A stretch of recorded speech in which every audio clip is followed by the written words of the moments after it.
ఈ పెళ్లి జరగదంట, నగలు తిరిగి ఇవ్వదంట అని బాగి అనగానే నిజంగా నీకేం నగలు ఇవ్వదమ్మా, ఇదిగో మనమే తీసుకోవాలి అని మిస్సమ్మ అని రాత అనగానే ఎలా తీసుకుంటావు, అడిగితే ఇస్తుందా ఏంటి అని బాగి అనగానే అడిగే అవకాశం లేకుండా తాగా నగలు ఇచ్చేలా చెయ్యాలి. దాని దగ్గర నాకు ఒక ప్లాన్ ఉందిలే అని రాత్రి అనగానే ఏంటి అని బాగి అనగానే మనవరికి కాల్ చేయాలి చెయ్యాలని రాత్రి అంటూ ఉంటారు. అబ్బా ఒకసారి జారిందిగా అని బాగి అనగానే రాత్రి నవ్వుతూ అంటే అబ్బా ఆ కాల్ జారడం కాదు మిస్సమ్మ, కాల్ స్లిప్ అయి టీయం అని చెప్పి కింద పడ్డాం అని రాత్రి అనగానే కింద పడితే నడుము విరుగుతుంది, ఇంకా నడుముకి ఇస్తుంది అని బాగి అనగానే నడుము వేయకుండా 2-3 సార్లు కాలు జారి కింద పడేలా చెయ్యాలి, అది అప్సెకరం అని చెప్పేసి ఆ నగలు తన దగ్గర ఉండడం సేఫ్ కాదని చెప్పేసి ఆ నగలు ఉండడం వల్ల మనవరి పదే కింద పడని చెప్పేసి ప్రాణానికి ప్రమాణం చెప్పి మనం భయపడదాం. రాతడు అనగానే ఎవరు భయపడతారా అని బాగి అనగానే రాతడు నవ్వుతూ ఇగో నేనే మిస్సమ్మా, కుర్రో కోవిదారుల వేషంలో వచ్చి జాతకం చెప్పి నేను భయపెట్టిస్తానుగా అని రాతడు అనగానే మనవరు చచ్చిన నమ్మదుగా అని బాగి అంటుంది. ఆవిడ నమ్మకపోయినా ఇగో ఆయన ఆవిడంటే ప్రాణం ఇచ్చి పాస్తారు నమ్ముతారుగా అని ఆ నగ తిరిగి ఇచ్చామని చెప్పి మనవరు చెప్తాడుగా అని రాతడు అనగానే కరెక్టే, కానీ ఈ ప్లాన్ వర్కౌట్ అవుతుందా అని బాగి అంటూ అలాంటివన్నీ నమ్మని చెప్పి మా ఆయన కొట్టుపడేస్తాడేమో అని బాగి అనగానే మిస్సమ్మ పాదు సార్ నమ్మిస్తే చాలు, ఆయన అందరినీ కన్విన్స్ చేసుకుంటాడు అని రాతడు అనగానే ఓకే రాతడు మా అక్క నగల కోసం ఇగో ఈ ప్లాన్ ఒప్పుకుంటున్నా, బట్ జాగ్రత్త అని బాగి అనగానే నేను చూసుకుంటా మిస్సమ్మ మై హోనా అని రాతడు అనగానే సరే అని చెప్పి ఇంకా బాగి అనుకుంటుంది.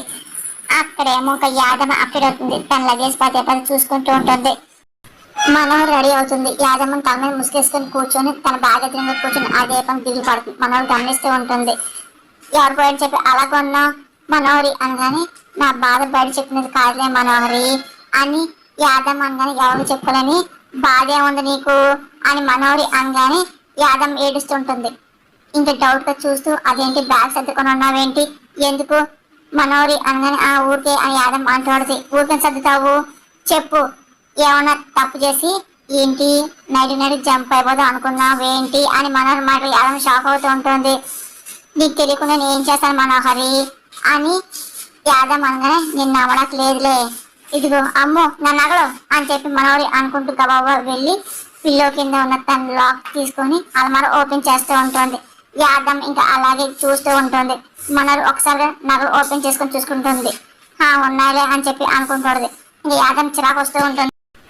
ఏంటి ఆ నగలు కొట్టేసి వెళ్ళిపోతాను అనుకున్నావా ఏంటి అని యాదమ్మ అనగానే నువ్వు కొట్టేయి, నువ్వు ఎక్కడన్నా వెతికి మరి చంపేస్తా అని మనగానే నీకు చంపడం మీద కొత్త ఏం కాదుగా, ఆ నగలు దొంగతనం చేసి పారిపోని చెప్పి నువ్వు అనుకున్నావు యాదమ్మ అనగానే ఒక దొంగ గురించి ఇంకో దొంగకే తెలుస్తుంది కదా అని మనోహరి అనగానే అంటే నువ్వు దొంగ అని చెప్పి ఒప్పుకుంటున్నావు అన్నమాట, ఇదిగో అంతేలే అప్పనంగా అరుంధతి మేడం గారి నగలు బాగా కొట్టేసావుగా యాదమ్మ అనగానే ఎక్కువ మనడు చంప, నేను నగలేం కొట్టేయలేదు, అమర్ బాధ్యత ఇప్పించాడు మనోహరి అనగానే అసలు నీ మాట గారి నా దగ్గర కాదు, అసలు పాదుని పెళ్లి చేసిన ఉద్దేశం లేనప్పుడు ఆ నగరం తీసుకున్నావు, ఇప్పుడు ఎందుకు ఇంతలా సంగీతించుకుంటున్నా అని యాదమ్మ ఏ నేను అమ్మాయిని కదా అందంగా రెడీ అవ్వకూడదా అని మనోహరి అనగానే పెళ్లి కూతురు ఎందుకు రెడీ అవుతున్నావు అని అడుగుతున్నా.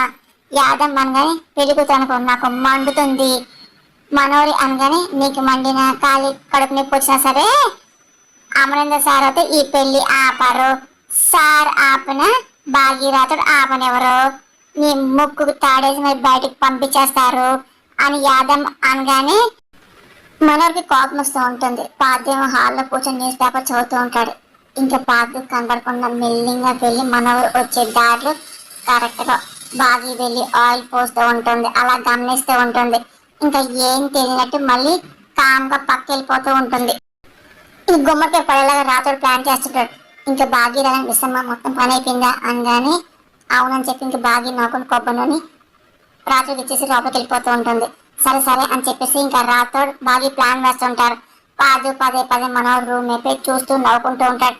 అదేంటి మనోహర్తో కలిసి కాఫీ తాగాలనుకుంటే తనకు బయటకే రాదేంటి అని పాదు అనుకుంటూ మను మను అని చెప్పి పాదు పిలుస్తుంటారు. ఈడొకడు పొద్దున స్టార్ట్ చేశాడు అని మనోహరి అనగానే వెళ్ళు, లేకపోతే సరాసరి రూమ్కి వచ్చేస్తాడు అని యాదవ్ అనగానే సరే అని చెప్పి చిరాకు పడితే మనోహరికి డోర్ ఓపెన్ చేసి ఇంకా బయటకు వస్తుంది. ఈ పాటికి నేను హ్యాపీగా కలకట్టాలు ఉండేదాన్ని, అనవసరంగా మాటలు పడుతున్నా అని చెప్పి మనోహరి గురించి అనుకుంటూ యాదవ్ ఫీల్ అవుతూ ఉంటుంది. ఆ తర్వాత ఏం జరుగుతుందో చూడు అని చెప్పి రాతోడు బాగి అదే పని గుమ్మం బయట ఎదురు చూస్తూ ఏం జరుగుతుందని గమనిస్తూ ఉంటారు. వస్తున్నావా అని పాదు అని వస్తున్నా అని చెప్పి మనోహరి అంటూ డోర్ ఓపెన్ చేసి బయట రాపోతుంది. ఇంకా పాదు అలాగే మనోహరిని చూస్తూ ఉంటాడు. తొందరగా వచ్చి మనోహరి పడిపోతే బాగుండు అని చెప్పి అనుకుంటూ బాగి అలాగే రాత అనుకుంటూ ఉంటారు. మనోహరి మెల్లిగా నడుచుకుంటూ వస్తూ ఉంటుంది. బాగి రాత చాలా టెన్షన్ పడుతూ మనోహరి ఎప్పుడు పడిపోతుందా అని చెప్పి అనుకుంటూ చూస్తూ ఉంటారు. మనోహరి అదే పని మెల్లిగా నడుచుకుంటూ వస్తుంది. కాలు జారి గబుక్కును పడిపోతూ ఉంటుంది. ఇంకా బాగి రాత అది పని నవ్వుకుంటూ ఉంటారు.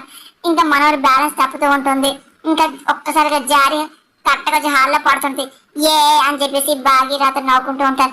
మనం ఏమైంది అని చెప్పి అనుకుంటూ అడుగుతూ ఉంటాడు. అబ్బా అని చెప్పేసి మనోహరి అనుకుంటూ ఉంటుంది.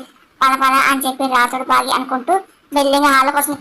అయ్యయ్యో మనోహరి కాలు జారింది అని చెప్పి బాగి అనగానే అదేంటి ఎలా పడని పాద అనిపోతాడు. ఒకసారి బాగి మాట్లాడి షాక్ అయ్యి అలాగే చూస్తూ ఉంటారు. ఇంకా రాత్రి ఏం తెలియనట్టు వస్తూ ఉంటారు.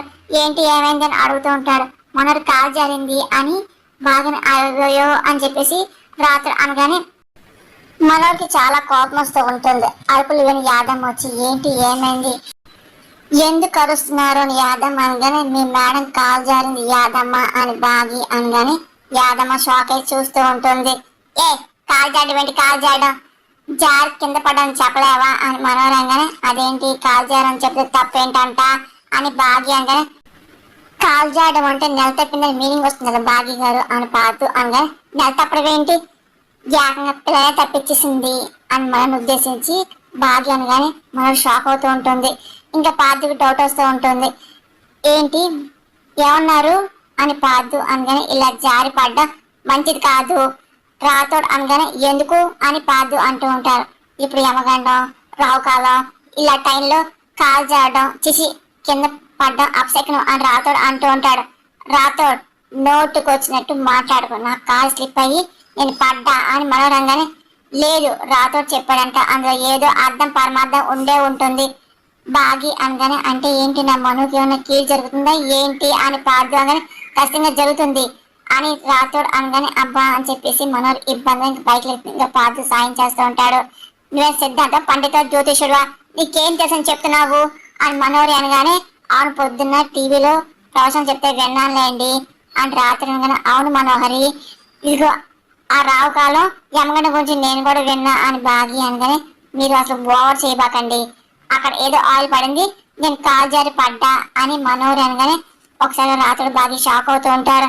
ఏంటి ఆయిలా ఏంటి అదమ్మా నువ్వు ఫ్లోర్ సరిగ్గా క్లీన్ చేయలేదా అని రాత్రి అనగానే నేను బాగానే క్లీన్ చేశాను మేడం గారు కాలు స్లిప్ అయి పడిపోయింది అని మనం చూసి యాదమ్మ అంటుంది.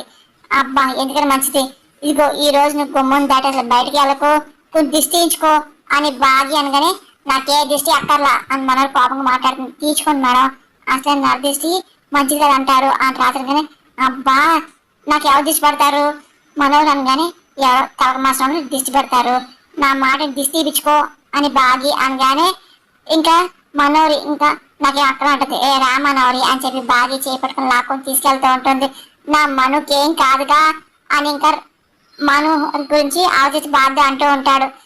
మా బాగి అందంటే దిష్టిస్తుంది అనుకో ఏం అవ్వదులే అని చెప్పి రాత్రి అంటూ ఉంటారు.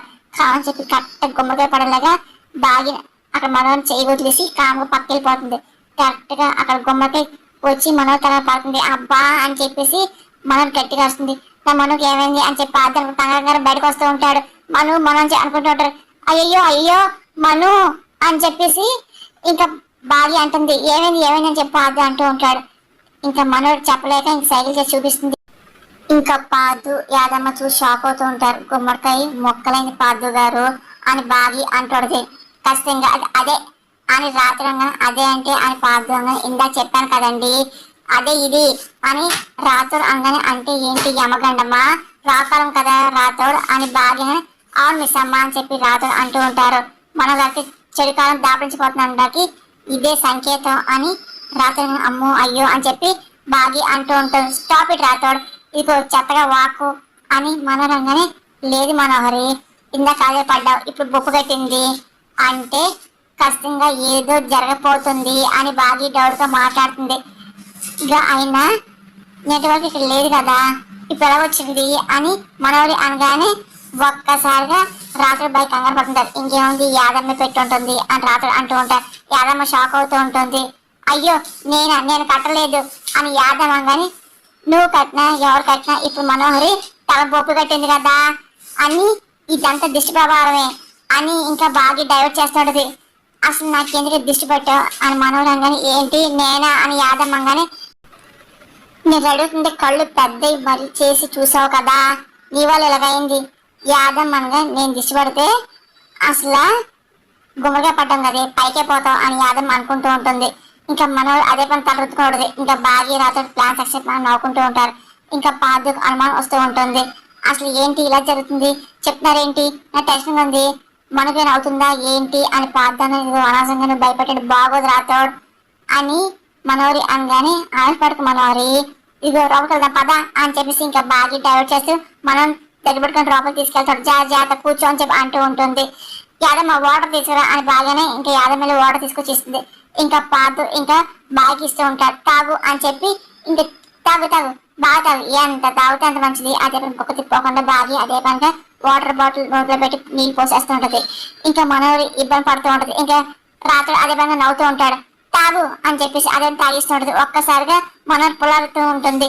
అయ్యో మనోరు పులవారింది అని చెప్పి బాగి అంటూ ఉంటుంది. పొద్దున్న లేవగానే ఇది మూడో అప్సెకను అని బాగి అంటూ మనోరికి ఏదో మూడింది అంటుంది. అవును అనుమానం లేదు మనోహర్ గారికి ఏదో పెద్ద గండ రాపోతుంది అని రాత్రి ఏంటి ఏమంటున్నారు రాతోడు అని పాదు భయపడుతూ ఉంటారు.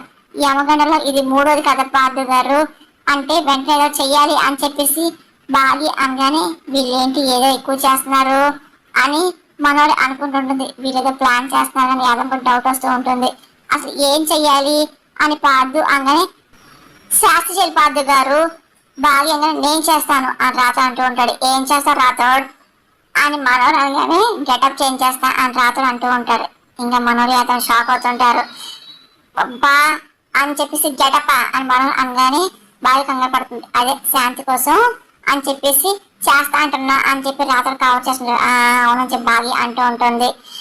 ఇంకా సరే అని చెప్పి బాగా సైకిల్ దగ్గర ఇంకా రాతోడు పక్క వెళ్ళిపోతూ ఉంటాడు. కానీ బాగా టెన్షన్ ఎక్కువైపోతూ ఉంటుంది. ఇంకా బాగి అలా ఏం తినట్టు మనోడు పక్కన కూర్చొని చూస్తూ ఉంటుంది. అప్పుడే ఇంకా అమర్ ఫ్రెష్ అయ్యి రెడీ అవుతూ ఉంటాడు. అప్పుడే ఇంకా ఫోన్ వస్తుంది. ఇంకా ఫోన్ తీసుకొని చూస్తూ ఉంటాడు. ఇంకా లిఫ్ట్ చేసి ఇంకా మాట్లాడుతూ ఉంటారు.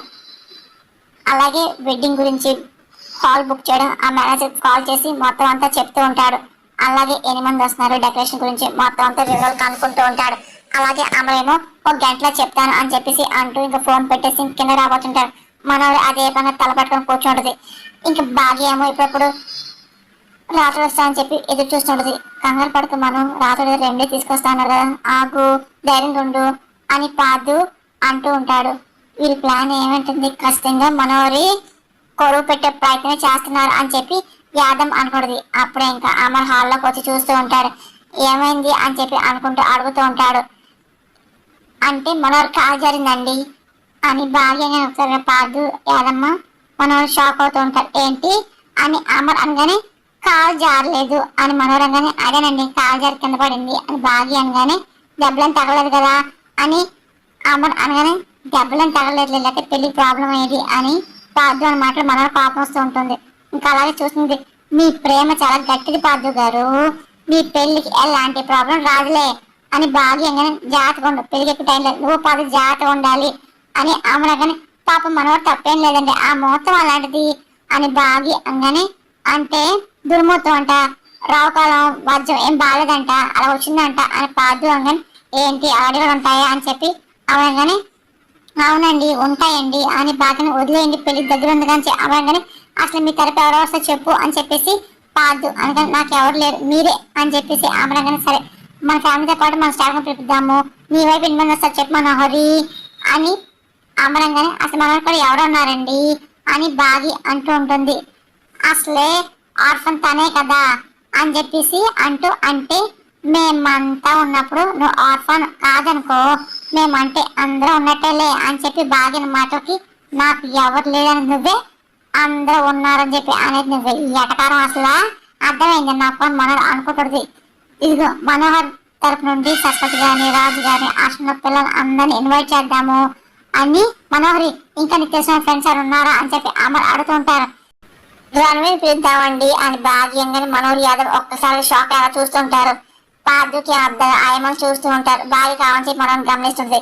మనోహరి భయంతో పార్థుని చూస్తూ ఉంటుంది, ఇబ్బంది పడుతుంది. మనోహరి పెళ్లికి మొదటి మొగ్గును పిలవడం సూపర్ ఐడియాగా అని యాదవ్ అనుకుంటుంది.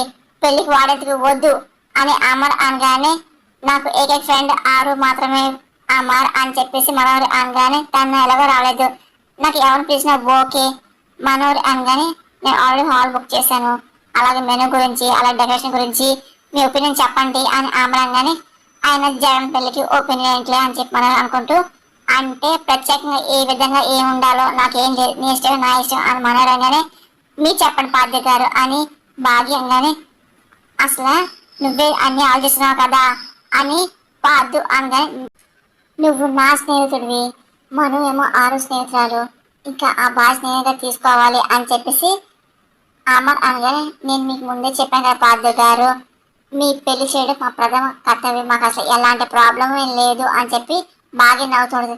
మనం చాలా కోపం వస్తుంది. అవును ఎగ్జాక్ట్గా చెప్పావు, ఇదిగో ఇప్పుడు మేనేజర్కి ఫోన్ చేసి డెకరేషన్ గురించి అన్ని మాట్లాడతానులే అని చెప్పేసి అమర్ అంటూ పక్క వెళ్తుంటాడు. అప్పుడే పార్థు ఫోన్ వస్తుంది.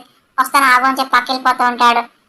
చూసా మనోహరి నేను అనుకుంటే మా ఆయన ఇంకెంత స్పీడ్గా ఉన్నారు, ఆయన అనుకుంటే అది పూర్తి అయ్యేదాకా వదిలిపెట్టరబ్బా అని చెప్పి బాగి అంటాడు. ఇంకా మనోహరి ఎక్కడ నుంచి వస్తుంది.